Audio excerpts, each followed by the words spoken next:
A great theme really hooks kids in. It draws them in. It's something that inspires them and makes them ask big questions. This connects to our inquiry approach to learning because it's so important that student learning is really driven by their questions. That's what helps them to feel engaged, bought into the learning, and motivated to move through challenging times in their learning to develop the skills that are important. Our teaching team collaborates to design a school-wide theme each year with big essential questions that are both accessible to kids at all levels and that are relevant to kids at all levels and even to adults. An essential question is only a good question worth exploring if there's no clear answer to it, if it's not settled, if there are parts of it that are interesting to explore in different aspects of society and different stages of your life.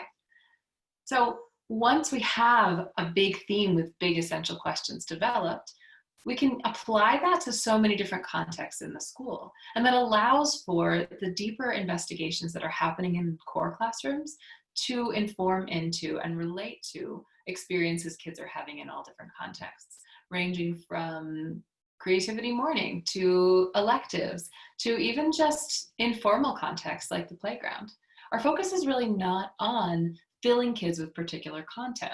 So actually the theme is really just a context to develop big questions and cultivate the skills to find the answers to them. Themes that work really well integrate across disciplines and allow kids to use writing skills and reading skills in context to develop understandings. This year's theme is how our communities change us and how we change our communities.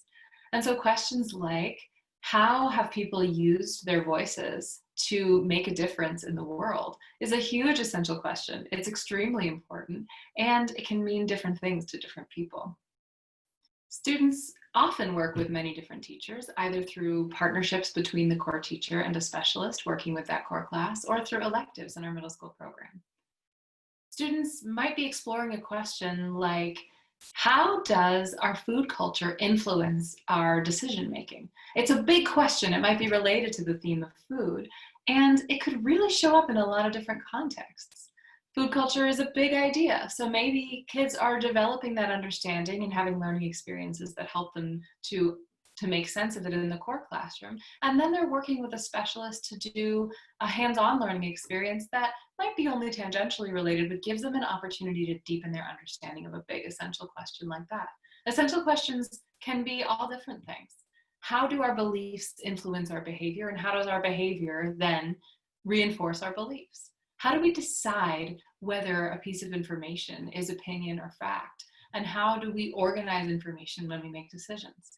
These kinds of essential questions can relate to many different themes. And as students explore them in the thematic learning in the core classroom, they can take that learning and inform into learning they're doing in all different parts of the curriculum. It's a great context for project-based learning, where kids can have a space to work in, but end up with very divergent outcomes for their final project. This is a great way to assess that kids are really developing those big life skills, the kinds of skills that people need in the world throughout their lives in order to be effective members of community, ethical decision makers, systems thinkers, all of those things that our core capacities prepare kids to do.